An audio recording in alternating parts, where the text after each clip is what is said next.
മാതാപിതാക്കൾ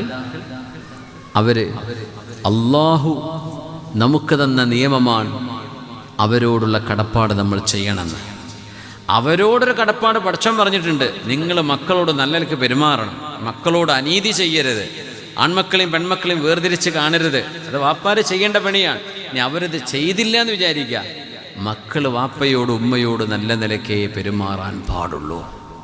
ഇതുപോലെ നിസ്കരിക്കണം എന്ന് പറഞ്ഞില്ലേ, ആ പള്ളി കമ്മിറ്റിക്കാരനോട് നമുക്ക് ഒരു യോജിപ്പുണ്ടാവില്ല, അവിടുത്തെ ഖജാൻജി, സെക്രട്ടറി, പ്രസിഡന്റ് ഇതൊന്നും നമ്മൾ അംഗീകരിക്കണേ ഉണ്ടാവില്ല എന്ന് ചോദിച്ചിട്ട് നിസ്കരിക്കാണ്ടിരിക്കാൻ പറ്റുമോ?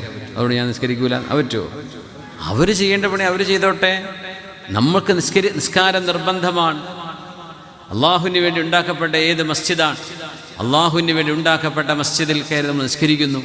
ആ പള്ളിയോ അതിൻ്റെ അനുബന്ധ കാര്യങ്ങളോ ചെയ്യുന്ന ആൾക്കാരോ കമ്മിറ്റിയോ ഒന്നും നമുക്ക് പിടിച്ചോളണമെന്നില്ല. പക്ഷെ അള്ളാഹ്ക്ക് വേണ്ടി വഖഫ് ചെയ്യപ്പെട്ട പള്ളിയല്ലേ, നമ്മൾ നിസ്കരിക്കുന്നു.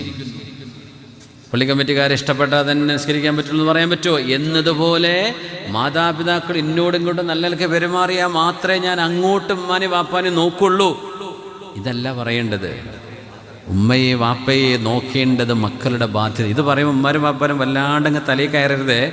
മക്കളെ ചവിട്ടി തേച്ചിട്ടും അവരെ വെറുപ്പിച്ചിട്ടും അവരോട് വെറുപ്പുണ്ടാക്കുന്ന പെരുമാറ്റം പെരുമാറിയിട്ടും ഇതൊക്കെ ചെയ്താൽ ഉസ്താദിൻ്റെ വേള കെട്ടില്ലേ എന്ന് പറയാൻ നിൽക്കണ്ട. പണ്ടത്തെ കാലത്തെ മക്കളല്ല ഇപ്പോഴത്തെ കാലത്തെ മക്കൾ, അത് ഓർമ്മ വേണം. അതുകൊണ്ട് മാതാപിതാക്കളും നല്ല നിലക്ക് മക്കളോട് പെരുമാറണം. പക്ഷെ മക്കളോട് പറയാണ്, മാതാപിതാക്കൾ എങ്ങനെയാണെങ്കിലും അവരോട് നല്ല നിലക്ക് പെരുമാറാൻ നമ്മൾ ബാധ്യസ്ഥരാണ്. ഇങ്ങോട്ട് നന്നാവട്ടെ എന്ന് ചിന്തിക്കാൻ പാടില്ല. എൻ്റെ ഉമ്മയാണ്, എൻ്റെ ഉപ്പയാണ്, സ്വർഗത്തിൻ്റെ വാതിലുകളാണ്. ചെറിയ മോൻ ഉമ്മാനെ വാപ്പാനെ നോക്കിക്കോട്ടെ, അങ്ങനെ സംഭവമല്ല. എല്ലാ മക്കൾക്കും ബാധ്യതയാണ് ഉമ്മാനെ വാപ്പാനെ നോക്കൽ. മൂത്തോരൊക്കെ പോവുക, എനിക്കല്ലേ പെര കിട്ടണത്, ഈ നോക്കിക്കോ. ഇപ്പോൾ ആരുണ്ടാക്കിയ നിയമമെന്നറിയില്ല ചെറിയ ആൾക്ക് പെര കൊടുക്കണം എന്നുള്ളത്. നാട്ടിലുണ്ടാക്കിയ നിയമമല്ലേ ഇത്? അള്ളാൻ്റെ കിതാബിലുണ്ട്, എനിക്കറിയില്ല. അപ്പോൾ പറയും ചെറിയ മോൻ ഓരോ പെണ്ണുങ്ങൾ നോക്കിക്കോട്ടെ, ഓനല്ലേ പെര കിട്ടാൻ പോണത്, ഞങ്ങൾ പിന്നെ വേറെ പോകുന്നില്ലേ? അങ്ങനെയൊന്നുമില്ല. നിങ്ങളുടെ ഉമ്മ തന്നെയല്ലേ, നിങ്ങളുടെ വാപ്പയല്ലേ. നിങ്ങൾ ഉമ്മയ്ക്കും ഉപ്പയ്ക്കും ഖിദ്മത്ത് ചെയ്യണം. പ്രത്യേകിച്ച് അവർക്ക് വാർദ്ധക്യം വരുമ്പോൾ ഇത് പഠിപ്പിക്കുകയാണ് റസൂലുള്ളാഹി സ്വല്ലല്ലാഹു. ഇതൊന്നും സ്കൂളിൽ നിന്ന് കിട്ടൂല, ഇതൊന്നും കോളേജിൽ പോയാലോ ഡിഗ്രി എടുത്താലോ ഒന്നും കിട്ടിക്കൊള്ളണമെന്നില്ല. ഇത് ദീനേ പറഞ്ഞു തരുള്ളൂ. വൻപാപങ്ങളെ സംബന്ധിച്ച് പറഞ്ഞപ്പോൾ തങ്ങൾ പറയാണ്, വൻപാപങ്ങളിൽ ഒന്നാമത്തേത് ഷിർക്കാൺ, രണ്ടാമത്തേത് മാതാപിതാക്കളുടെ മനസ്സിനെ വേദനിപ്പിക്കലാണ്. അല്ലാഹ്, സംഭവിച്ചു പോയ തെറ്റുകളുണ്ടെങ്കിൽ അവരോട് മാപ്പിനെ ചോദിക്കുക, അള്ളാഹു നമുക്ക് പുറത്തു തരട്ടെ.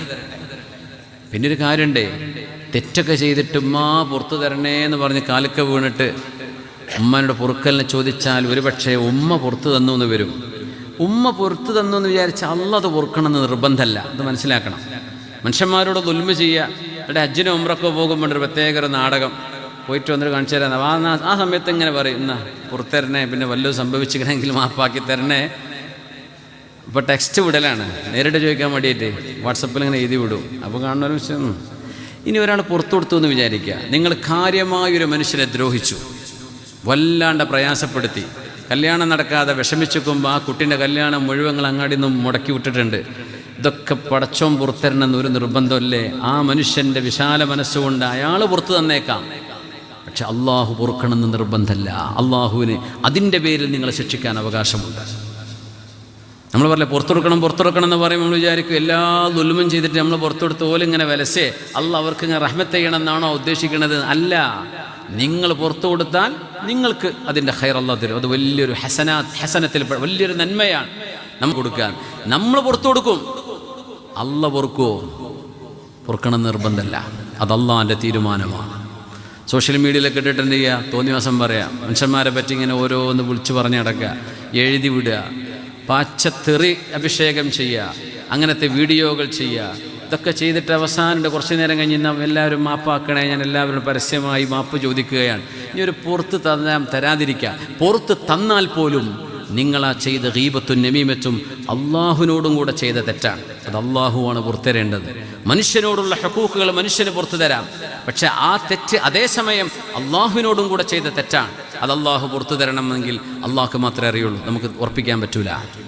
അതുകൊണ്ട് മാതാപിതാക്കളോടുള്ള വിഷയങ്ങളിൽ പ്രത്യേകിച്ച് മക്കൾ മനസ്സിലാക്കേണ്ട വിഷയം, നമ്മൾ അവരോട് കടപ്പെട്ടിരിക്കുന്നു. പടച്ചതമ്പുരാൻ വെച്ച കടപ്പാടാണിത്, അള്ളാഹു വെച്ച കടപ്പാടാണ്.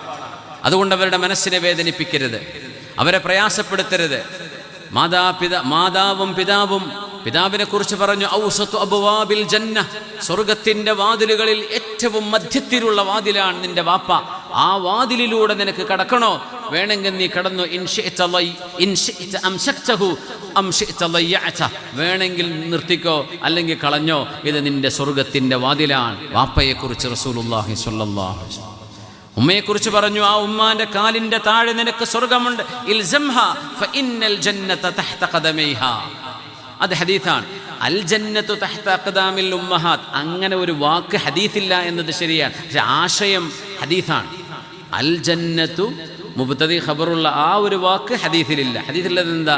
ഇൽസംഹാ ഫഇന്നൽ ജന്നത തഹ്ത ഖദമൈഹാ. അതിന് അർത്ഥം നമ്മമാരെ കയ്യിൽ കാലിൻ്റെ ഇവിടെ സ്വർഗ്ഗമാണെന്നാണ്. പക്ഷെ വാക്ക് പറയുമ്പോൾ മുതല്ലിമീങ്ങളോട് പറയാം, നമ്മൾ എന്ത് പറയും? അൽ ജന്നത്തു തഹ്ത അഖ്ദാമിൽ ഉമ്മഹാത്ത് ഖാല റസൂലുള്ളാഹി എന്ന് പറയുന്നൊക്കെ ഉണ്ട്. ഹദീത്ത് ഉണ്ടോ എനിക്കറിയില്ല, എൻ്റെ അറിവ് പ്രകാരം ഇല്ല എന്നാണ്. മഅന ഹദീത്താണ്, ആ വാക്ക് ഹദീത്തല്ല.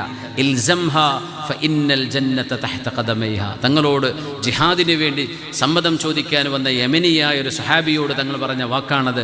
ഉമ്മൻ്റെ അടുത്തേക്ക് പോയിക്കോ, ആ ഉമ്മൻ്റെ കാലിൻ്റെ താഴെ സ്വർഗമുണ്ട്. സല്ലല്ലാഹു അലൈഹി വസല്ലം. പ്രസവിക്കുമ്പോൾ ഉമ്മമാരെ ഓർക്കുന്നുണ്ട്, ഒരു കുഞ്ഞ് ജനിക്കുമ്പോൾ നിങ്ങളുടെ കാലിൻ്റെ കീഴെ അള്ളാഹു സ്വർഗം കൊണ്ടുവെക്കുന്നുണ്ട് എന്ന്. നമ്മൾ ലേബർ പെയിൻ, പ്രസവത്തിൻ്റെ വേദന, ആശുപത്രി കിടക്കുമ്പോൾ തന്നെ അതിൻ്റെ വേദന ഇപ്പുറത്തുള്ളവൾ ചീർന്നുണ്ടാവും, ഇപ്പുറത്ത് വേറൊരു ഒച്ചപ്പാടുണ്ടാക്കുന്നുണ്ടാവും, അവിടെ നേഴ്സുമാർ വന്ന് സൂചി കുത്തി പോകുന്നുണ്ടാവും. ഇതിനിടയ്ക്ക് പടച്ചവനെ എൻ്റെത് എപ്പോഴാണാവോ എന്ന് പേടിച്ചിട്ട് വല്ലാത്തൊരവസ്ഥയിലാണ് പ്രസവിക്കുന്ന നേരത്ത് പോലും ഒരു ഉമ്മ എന്ന് പറയുന്നത്. അങ്ങനെ പ്രസവത്തോടുകൂടെ ഒരു ഉമ്മയുടെ വിധങ്ങൾ സല്ലല്ലാഹു അലൈഹി വസല്ലം. ഇൽസംഹാ ഫഇന്നൽ ജന്നത തഹ്ത ഖദമൈഹാ അലാ ഉഖ്ബിറുക്കും ബിഅക്ബരിൽ കബായിർ.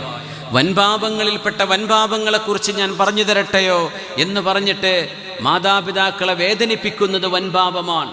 അത് തൊട്ടുമുമ്പ് പറഞ്ഞു അശ്ശിർക്കു ബില്ലാഹ്, അള്ളാഹുവിന് വകവെച്ചു കൊടുക്കേണ്ട ആരാധ്യനായ പടച്ചവൻ, ഇലാഹായ പടച്ചവൻ, മഅബൂദും ബിഹഖായ അള്ളാഹു.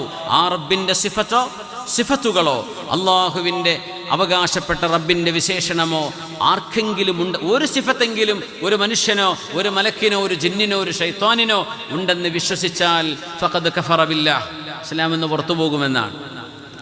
ഷിർക്ക് ചെയ്യരുത്. അത് കഴിഞ്ഞ ഉടനെ പറഞ്ഞ വാക്ക് മാതാപിതാക്കളെ വേദനിപ്പിക്കരുതേ. ഇത് പറയുമ്പോൾ ഹലാലായ അള്ളാഹു അനുവദിച്ച പടച്ചവന് പൊരുത്തമുള്ള മാതാപിതാക്കളെങ്ങാനും മക്കളോട് അന്യായം പറഞ്ഞു, വെറുതെ പറഞ്ഞു, പിന്നെ നീ ഉമ്മാനോട് മിണ്ടണ്ട, അത് കേൾക്കേണ്ട ആവശ്യമില്ല എന്നാ. ഉമ്മ പറഞ്ഞു വാപ്പാനോട് മിണ്ടണ്ട, അവർ തെറ്റിപ്പിരിഞ്ഞ ആൾക്കാരായിരിക്കാം, തൊലാക്ക് ചൊല്ലിയവരായിരിക്കാം. അല്ലെങ്കിൽ വാപ്പ പറഞ്ഞു നിൻ്റെ ഉമ്മാൻ്റെ ആങ്ങളാരോടൊന്നും പോയി മിണ്ടണ്ട കേട്ടോ, എളാപ്പാരോട് മിണ്ടണ്ട, മുത്താപ്പയോട് മിണ്ടണ്ട, അല്ലെങ്കിൽ നിൻ്റെ അനിയന്മാരോട് മിണ്ടരുത്. അവിടെ പോലും പറഞ്ഞു നിങ്ങൾ ആ കുടുംബ ബന്ധം മുറിച്ചു മാറ്റണ്ട. വാപ്പ പറഞ്ഞതിന് വാപ്പയെ അറിയിക്കാതെ നിങ്ങൾ അമ്മായിൻ്റെയും അമ്മോൻ്റെ അടുത്തൊക്കെ പോകണം. എന്തേ? അത് അള്ളാഹു വെച്ച നിയമമാണ്. പക്ഷെ വാപ്പ അറിയണ്ട, വാപ്പത് ചെയ്യണ്ട എന്ന് പറഞ്ഞതല്ലേ. വാപ്പ ചെയ്യണ്ട എന്ന് പറഞ്ഞതിൻ്റെ പ്രകാരം കുടുംബത്തെ മുഴുവൻ മുറിച്ചു മാറ്റണം എന്നാണോ? അത് വാപ്പ അങ്ങനെ പറയാൻ നിൽക്കരുത്. ആദ്യത്തെ വിഷയം അതാ. വാപ്പ അങ്ങനെ പറഞ്ഞു എന്ന് വിചാരിക്കുക. ഒരു തെറ്റായ കാര്യം ചെയ്യണം എന്നാ മക്കളോട് പറയണത്. ആ വിഷയത്തിൽ വാപ്പയെ അനുസരിക്കൽ നിർബന്ധമില്ല. പക്ഷേ വാപ്പയെ വേദനിപ്പിക്കാൻ പാടില്ല. വാപ്പ അറിയണ്ട. വാപ്പാക്കത് ഇഷ്ടമല്ല ഓരോ കല്യാണത്തിന് പോണത്. വാപ്പാനെ അറിയിക്കാണ്ട് മെല്ലെ പോയിട്ട് കല്യാണത്തിന് ചോറൊന്ന് പോയിക്കോ. അള്ളാഹുവിൻ്റെ അർഷിൻ്റെ തൂണിൽ കൈപിടിച്ചുകൊണ്ട് കുടുംബബന്ധം പറഞ്ഞു എന്നാ. അള്ളാഹുവേ ഹാദാ മഖാമുൽ ആഇദി ബിക മിനൽ ഖതീഅ. പടച്ചവനെ, മനുഷ്യനെ നീ കുടുംബമായിട്ടല്ലേ ഭൂമിയിലേക്ക് ഇറക്കിയത്. ആദം നബിയും ഹവ്വാ ബീവിയും അവരുടെ മക്കള്.